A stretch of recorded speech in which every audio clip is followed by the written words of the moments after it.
Hey everybody, welcome to another episode of Workplace Delight. And today I get the absolute delight of interviewing my friend Tim Huelskamp, who is the co-founder of 1440, which is a newsletter that is for the intellectually curious. I think over 4 million, right, Tim? Over 4 million subscribers to that. So this beautiful brand that's just bringing, unbiased news to people every single morning. It's one of the few letters it's the most read newsletter that I have. Uh, and one thing he wants you to know about him is that he is a lifelong learner. So welcome to the show, Tim. Thank you for coming. Thank you. Yeah, Johnny, awesome to be with you again, and thank you so much for the time. So tell me about lifelong learning. Yeah, I think that's what we try to do here at 1440. But if I actually look at the DNA of everyone on our team, and even like the founding team, I think like that's the consistent thread that we all have. We love learning. We love diving in and going down the rabbit hole, so to speak, and learning about new and fascinating things. Like maybe not everything. Like maybe some things like don't speak to you, but yeah, just coming across new and interesting things, and then learning about them and learning about them efficiently. And then I think one of the things that our company does well, and I think we do this on a personal level, and this is what we're trying to scale as a business, but learning about it, but then also serving others by sharing what you learned. Yep. And yeah, that's one of the things that I've always got a big joy out of that. Like when I find something fascinating, like guys, like you'll never believe this new thing I learned, and then share it with your buds on a text string. When you really break down what 1440 is, it's basically that, but we're sending it out in an email to 4.5 million humans. So yeah, I think it's just like about that joy of knowledge and that joy of new discovery of learning is something that I've always really enjoyed and try to connect with people on that level. Well, it's part of the heart of your company, right? So I feel like you've done some of this work, like this work of exploring and understanding who you all are as a company, as an organization. So I'm putting you on the spot a little bit here because we didn't talk about this, but core principles, like does curiosity rank in your core principles? Like can you share some of those? Yeah, absolutely. So we have a couple ways to think about this, but yeah, like being a lifelong learner and curiosity is like literally the most important thing from a personal development and professional development standpoint. We actually have a list of 16 principles. So we have like our values, but then we have principles, Yes. and yeah, a bunch of them are around curiosity and just like uh, I can list a few, but like one of them is like be a lifelong learner, Yeah. like be the Yeah. most informed person in your field. Yeah. Another one is like, obsessively know, serve, and delight the customer, which really, when you break it down, is curiosity because you're trying to understand the person on the other end, your customer, like what's their pain point and what are they seeking. Yeah. So yeah, when you like break down most of the principles, there's a lot of curiosity in there, and I think that's like probably one of the most important things in business, right? If you think about like what product market fit is and um, how you get that, it's just really you're just like on a knowledge journey. Like I always say that there's like with product market fit, it's like somewhere in there. A lot of times when people start companies, their end product that's successful isn't exactly what they thought it would be, but it's in the same universe. And Yeah. it's like I always say, like you see companies do it. There's almost like these little like pools of value, like in industries. And it's kind of your job to just be like super curious and super open minded and kind of get in there and like, oh, is this it? No, we're close, but the customer doesn't want that. And you're just kind of swimming around trying to find whatever that is. Which when you really break it down, it's all about like, yeah, being curious, learning from others, and then building a solution that can scale that Yeah. serves that unique value prop that you can deliver to help the customer. But curiosity, yeah, of course, externally, right? But so let me actually tie this all together. I'm interviewing you right now for Workplace Delight, and Workplace Delight is a movement that we're trying to start, which is um, helping owners conceive of how to move past employee satisfaction and into employee delight, right? So this idea that like I think we're moving into a time where it's more important than ever to delight employees and not just clients. And I'm starting to hear people say, right, that they used to say the customer's always right, the customer's always first. Now people are starting to say, no, my employees are first, right? My staff is first because if I take radical care of my staff, they'll take radical care of the customer, right? So I see you smiling, so I know you relate with what I'm saying. So how does that curiosity play in? Or really, you can take that question wherever you want to go. Yeah, no, I think you're spot on. You can only deliver for your customer if you have the best employees in the world that care deeply about solving their problems and like, want to come to work inspired every day and, be like great at their job and like are passionate about their job too. Like, not everything about your job, like myself included, do you like absolutely like, look, well, I can't wait to do expense reports, right? Like obviously that's not gonna happen, but one of the things that we look for when we hire, we actually look for three things. It's we call it intellectual horsepower. Like are you brilliant? And that looks a lot that looks like all different types of people are brilliant, but like are you brilliant? And then do you enjoy the work? Do you love the work, right? So like, our marketing person, Erica, our head of growth, she like is so good and loves geeking out about how to create the best ads in the world. And she just gets into it. Like our sellers like love talking to people. So yeah, it's just I think you have to make sure you're building a culture where people like what they do. Our editors love learning all day long. Like our team right now is going down rabbit holes on the internet to learn, and they're coming back up and again like serving others with that knowledge. Yep. And then the third one's cultural fit too. Like, are they the right people? You can have really brilliant people that really like what they do, but they can be big a-holes, and you don't want those people because you want to work with people like you admire and respect and like to hang out with because life is short and you don't want to be around those people. So but yeah, I think when you like that's those are the three things we look for. And one of my favorite things is like when I'm on interviews, I interview every person that joins our company, and it's like trying to hear them tell me they love their work without like I have a couple of questions I ask, but you can feel it. You can usually feel the passion through the Zoom. And that's my favorite thing is being like, oh my gosh, this lady she loves science. She loves teaching science to other people. And you can usually feel it through the phone, or the Zoom, I guess, today. So, yeah, that's kind of how I think about it. Answer the first question I had for you, which was, you obviously have created an amazing culture. And so anybody who's follows Tim and has watched him post on LinkedIn, I've watched this guy post just amazingly insightful. And most of what you post on LinkedIn is about employee delight. And it's about how to build engaged teams who love what they do. And bragging on your team. You brag on your team a lot. And you published what your package is in terms of their benefits package. You've kind of shown like you're you're kind of boss mode with it. You're kind of a beast with it. This is what we do, and I actively look for other people who can even come close to what I do because you have said to me before, you want headhunters who come to your people. You want your people to laugh at them. That's a metric for you. So how do you build that? Well, one is how you hire, which is what you just described. Um, how else do you build that? Yeah, I think that there's a bunch of things that feed off each other here. So like one of the big advantages we have is like if you hire really smart people and you let them focus on their work that they love, it also leads to like a very profitable environment. Yeah. Not for every company, but for a lot of them. And then that kind of feeds the other things. So it means if we're focused and we're not doing unprofitable things and we're really caring about our work, it means we have profits, which means we can pay our people more, which means we can have the best benefits in the world.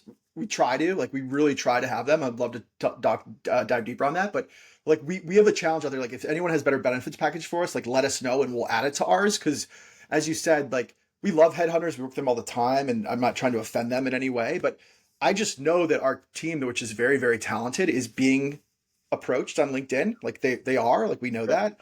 And yeah, as you said, like I want them to be like when they hear, oh, this we're looking at this, they're like, why? It's paying 30% less.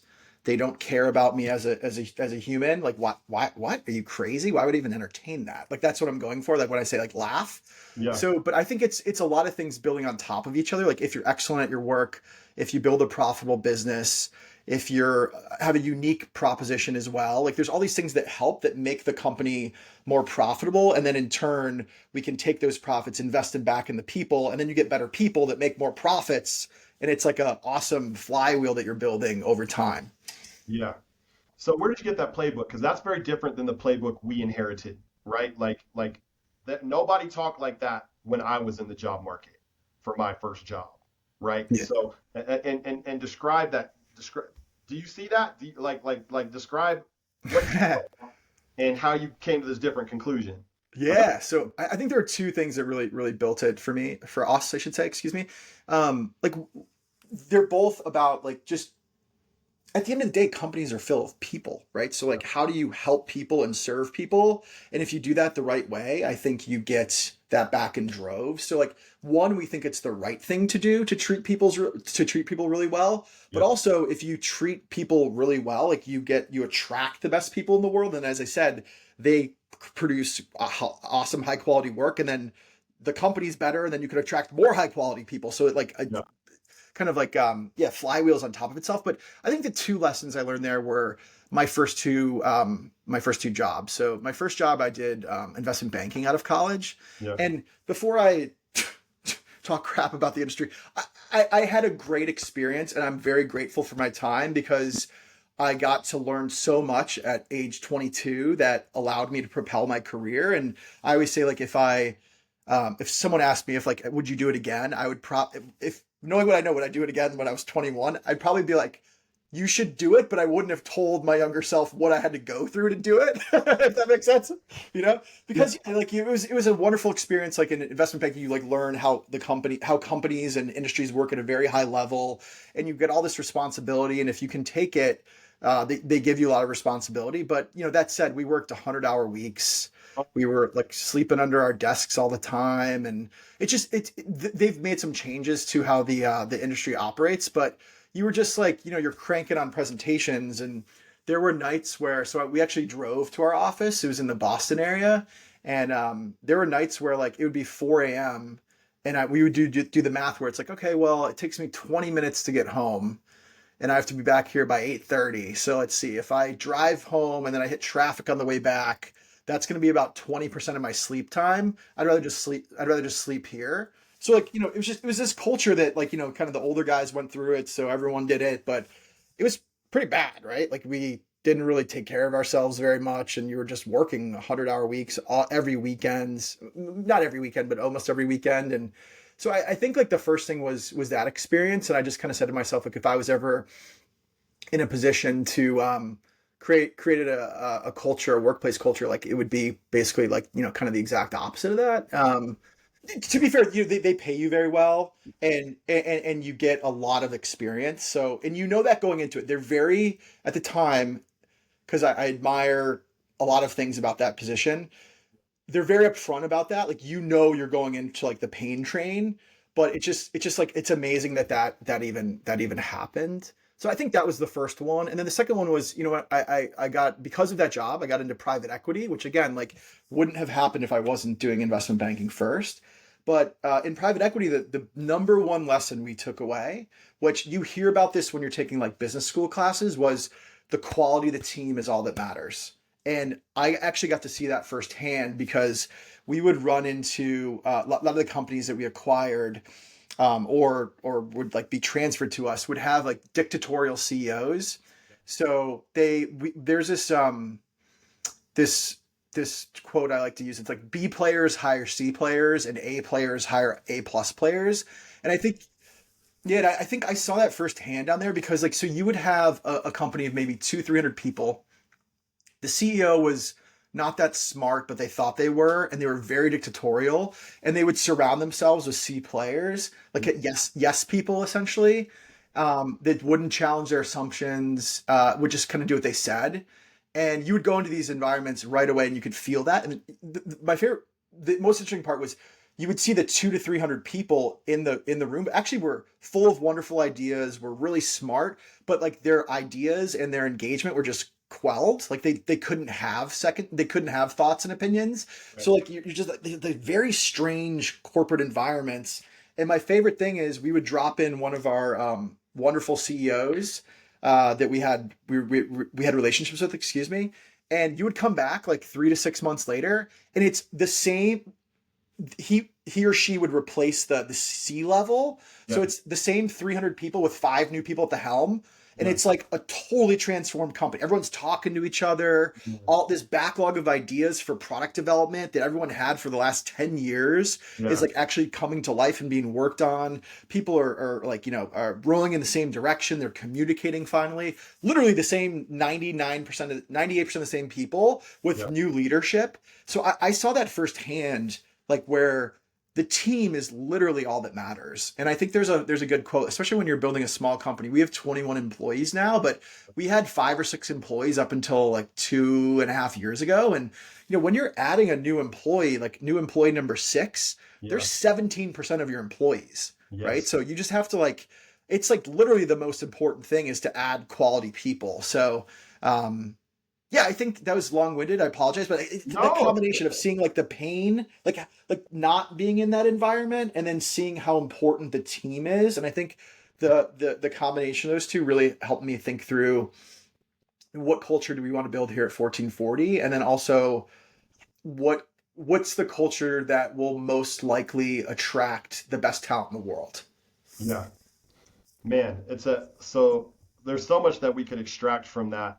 I love being able to tie this thread back through your experience, and see that the impact of being in a situation where, like I said, I love that you don't have a lot of ill will towards your first job, but you didn't want to create an environment like that for anybody, right? Because there was no care for your body or for the whole person, right? It was results, and it was a lot of endless drive, and then secondarily, you didn't really talk a lot about your work experience, but you did talk about what you observed when you were in private equity, which is how companies work and how they thrive, and you saw the importance of leadership there. So you saw that stuff firsthand.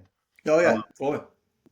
now, are there any particular human influences that factor in to that journey? Because those were too experiential. Are there any humans who um, inspired or inspire you to be greater when it comes to taking care of your people? Yeah.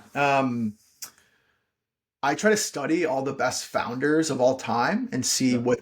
what strategies they use to scale their businesses.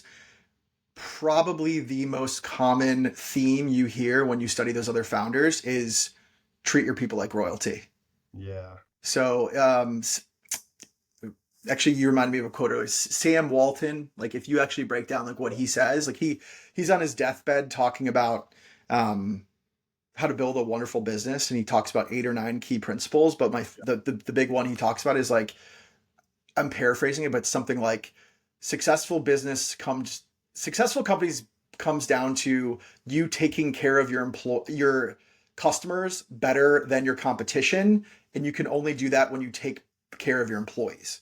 So Yeah. I think like if you just Warren Buffett talks about it, Oprah talks about it. All the great founders through history talk about like just the importance of talent.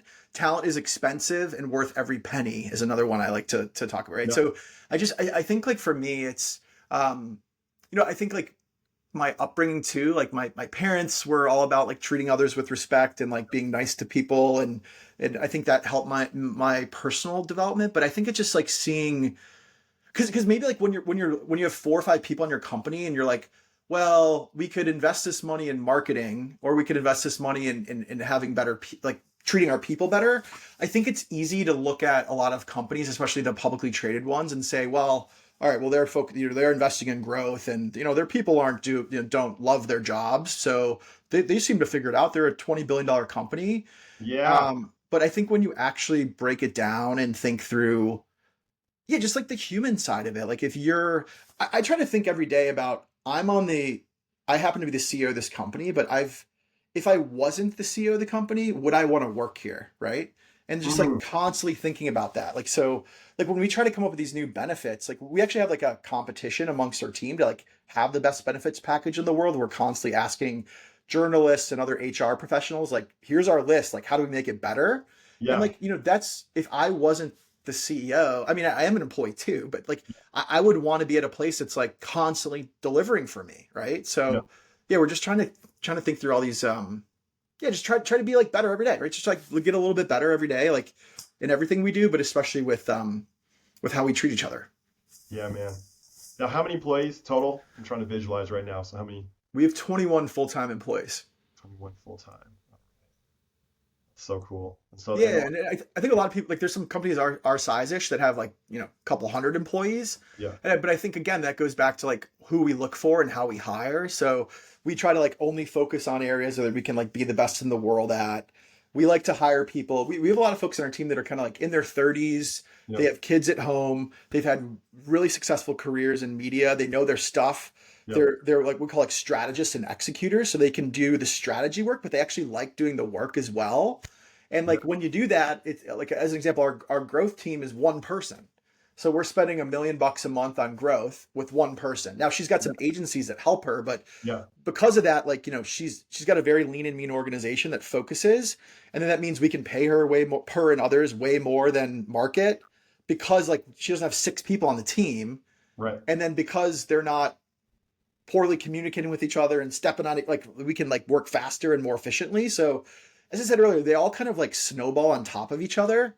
Yeah, But the core of it is having incredible, awesome people. yeah. And then with 21, so I imagine with 21, my company is we're at 5 at this point, right? So, and and everybody I have is the right person for the role. Like we've gotten to the place where there is no, every single person that I have is the best at what they do, and excellent.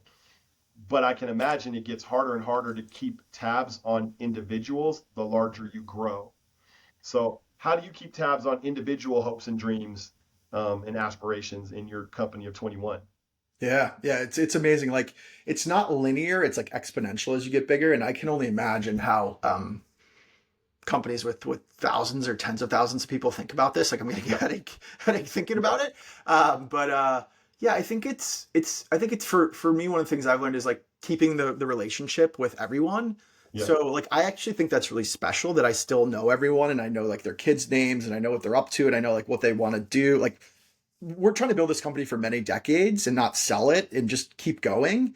So like yeah, I want people that want to build that with us. yeah, So yeah, I think it's like, just really getting to know people and then checking in with them all the time. When someone starts here, they talk to HR in the first hour, Jessica, our wonderful chief people officer. But yeah, then the second call is with me and I go through our principles and who our team is and why we're doing this and talk about the vision. They've all also met me 2 or 3 times in the interview process yeah, because like I want to pitch them on why they should join us and like I'm very involved in the interview process as yeah, well.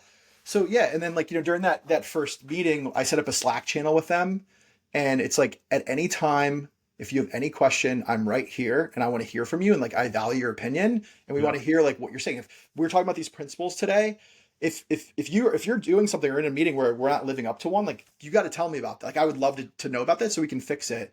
And then yeah, during that first week, I'll check in with them multiple times. Like the first night, hey, everything going okay?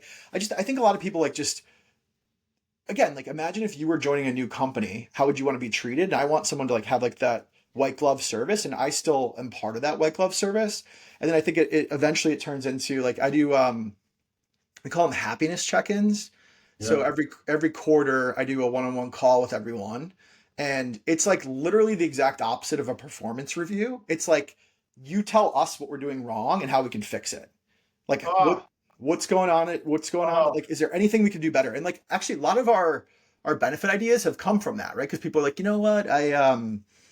I wish we had this thing, or I wish this was a little easier, or we actually have like 5 canned questions. They're called like the happiness questions. yeah, I can share with you, but like yes, yeah, it's a way where you're trying to get people to like you basically ask on a scale of 1 to 10, like how are we operating as a company? And if they don't answer like 9 or 10, you're like, what would it take to get to a 10?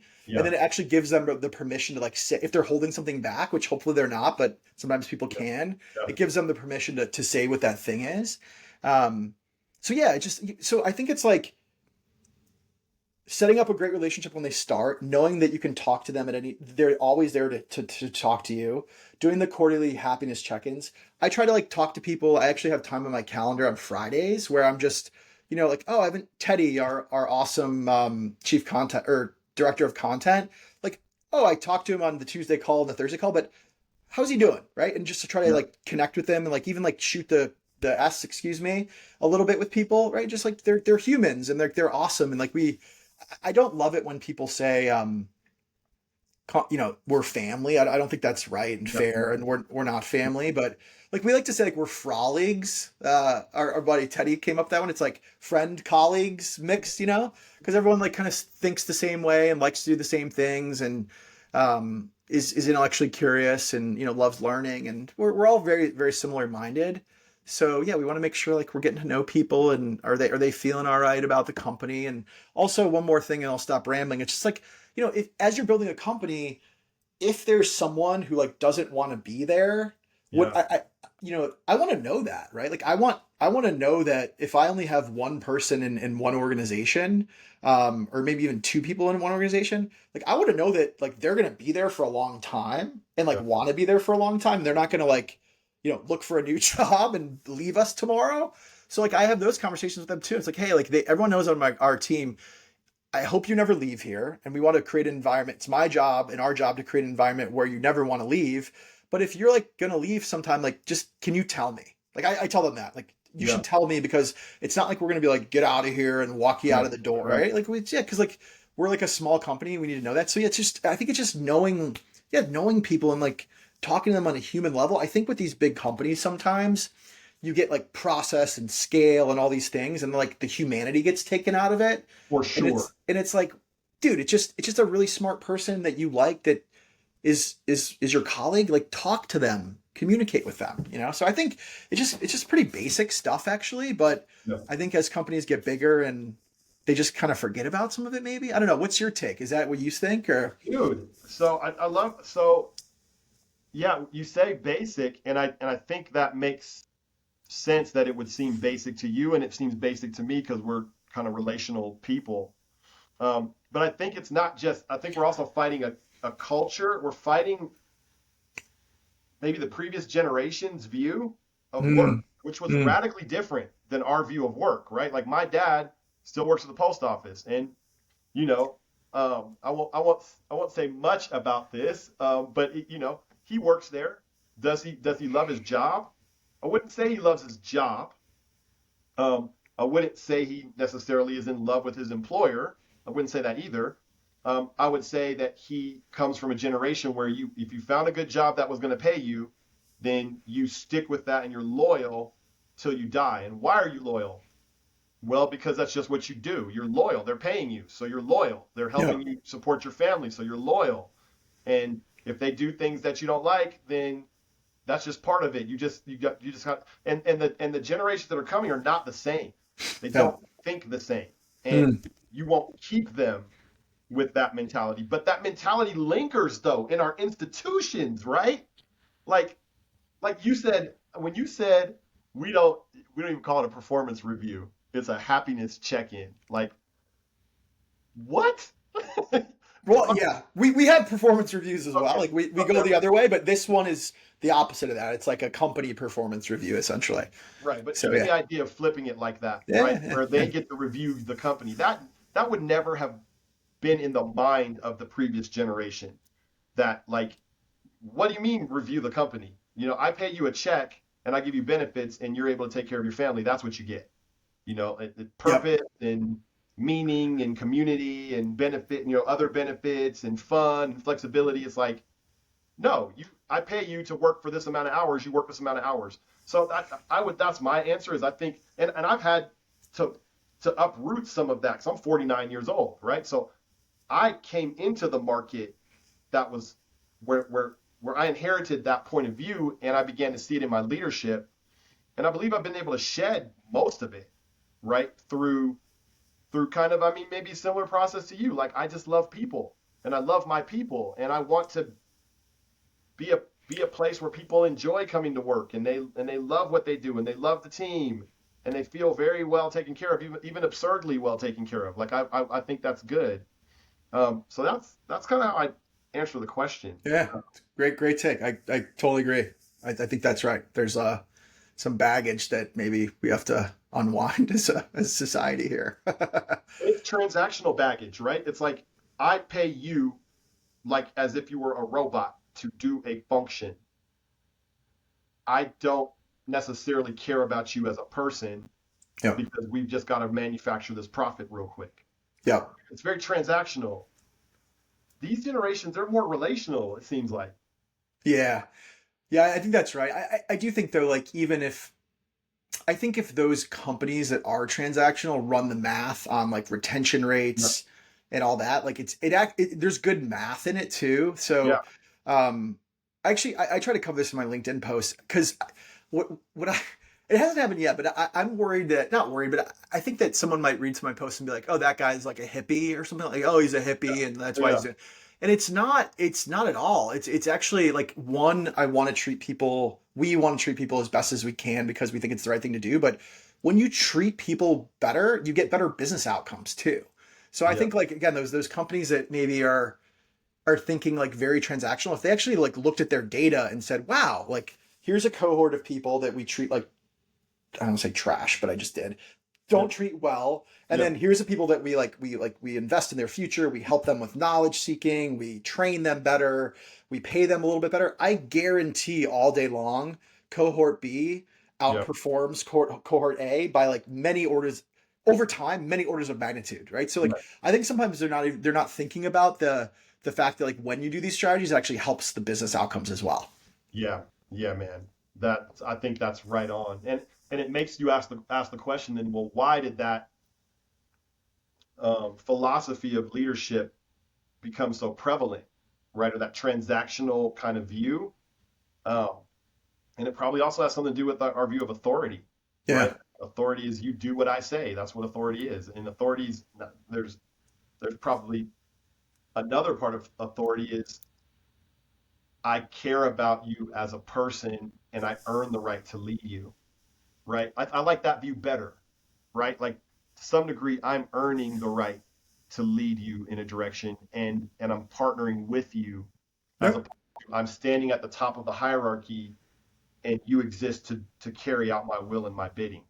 Totally. That's the old way. Yep. And I like the new way better. Yeah, yeah. I think I totally agree. Couldn't agree more. So my next question for you, as we're kind of starting to wind down on time. Um, what are the benefits and offerings that you're the most proud of? Because we've been talking about the culture and all that, but let's get into some of the specifics of your package that you're most proud of. Yeah. I think I'm most proud of the ones that have come from our existing team Yeah, because again, like we're trying to go above and beyond. So you know, we pay like well above market salaries. We do. I do like proactive raises. So like one of the things that actually it's going to happen at some point, but no one's ever asked us for a raise because I see how great people are doing and I proactively bump them.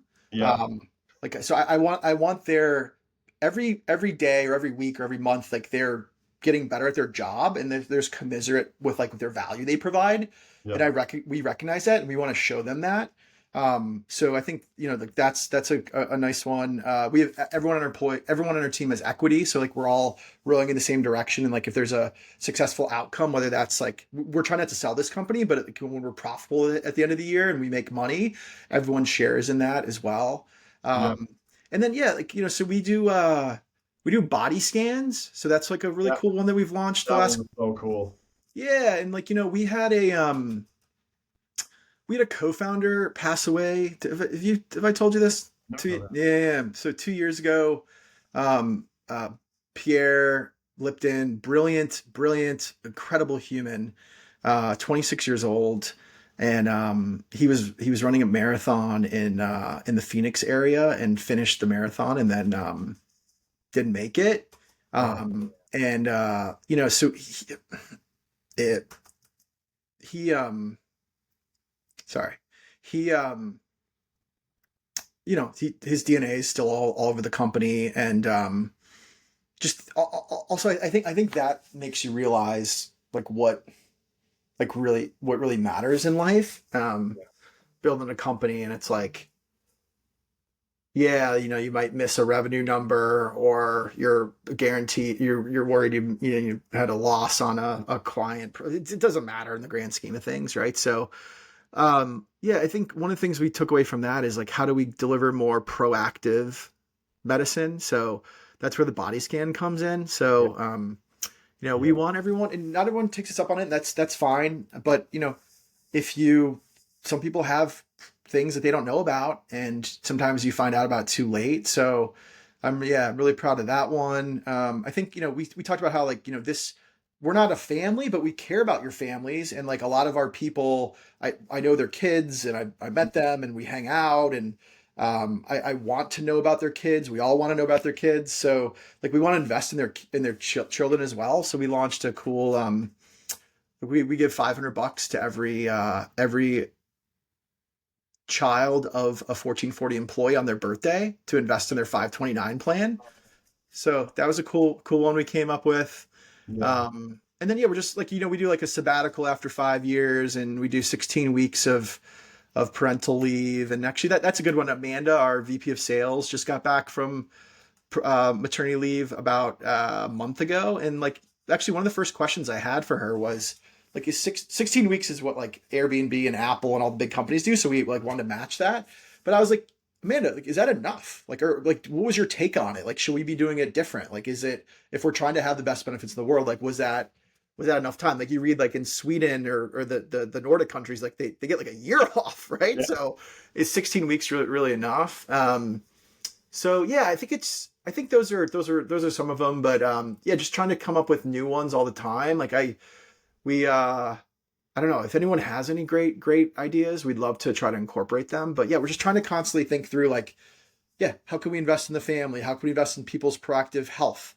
How do we, everyone, there's a wellness benefit that people use for gyms and the like. But yeah, we're just trying to look for like off the beaten path ones that show our people that like we truly care about them and want them to be like succeed and have, you know,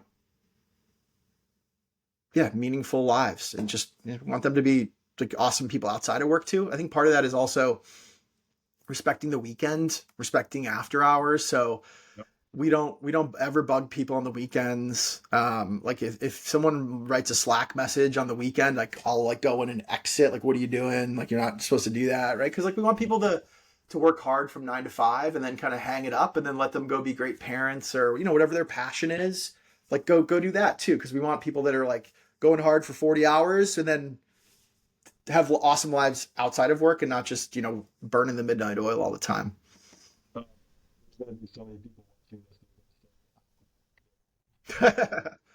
Yeah, that's another benefit too, right? Like we want to be attracting the best talent in the world. Like we care about our people, but we also want, it's the talent wars. And like we're a distributed workforce. We made that decision very early on in our company to be like a anywhere business, and like we do remote work, and that's like another reason a lot of people really like that. So like we have parents that have 2 or 3 kids, and they have a flexible schedule where they can like take their kids to school and like Yep. drop them off at soccer practice at 3 o'clock, and no one's gonna bug them because we trust people to get your work done.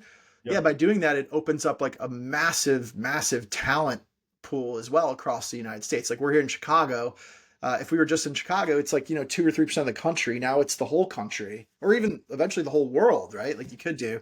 So yeah, I think it's really important yeah, to think about these things and just like offer great solutions and help others. So That's another one of those beautiful shifts that you're paying for results, you're not paying for time, right? You're not, absolutely, yeah, yeah. We like, don't care where you are or what you're doing. Like, and it's really cool. Like when you build a great culture too, and it takes time to develop. But like you don't. Everyone on our team is really smart and really gifted at their work, and they don't want to let other people down. They don't say that, but like there's this. We're all keeping up with each other, and everyone looks around the room. And actually, we do offsites twice a year, which I'll get more into. But one of my favorite comments was our newest employee, Kevin.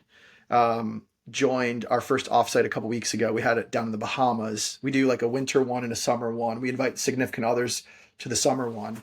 And my favorite comment I've heard in a while, he said, so we go deep into our strategy as a company, where we're going, like we try to spend 10% looking backwards and 90% looking forward. And he said, it's the first, most times when I'm at a company, like someone will present or like you'll hear them talk, and then people will go off and be like, well, that guy doesn't know what he's talking about. Or that guy's, that doesn't make any sense. And he's like, it's the first time where everyone at the company, like I looked up to and thought like, wow, like those guys are those people, excuse me, were actually majority female. I should stop saying guys. It's a Midwest thing. Those people are so smart that like like he was floored by everyone on our team, and I was like, wow, what a cool compliment that was. What I see in you, and again, I think we're coming pretty close to a close at this point, but what I see in you is you see, for whatever reason, you see the big picture, which is a higher picture than just revenue in normal business operations, but you see people, you see thriving, you see well-being. And so I do think that's also part of like when you ask me why, the bad playbook. I think a lot of us, the bar was profit, right? Like you have a business to be profitable, and if you're profitable, the more profitable, the better. But then if that's at the top of your pyramid, then you're going to only make decisions that enhance profit, and that they're not necessarily going to be favorable to the humans that are working with you. You have to have something higher.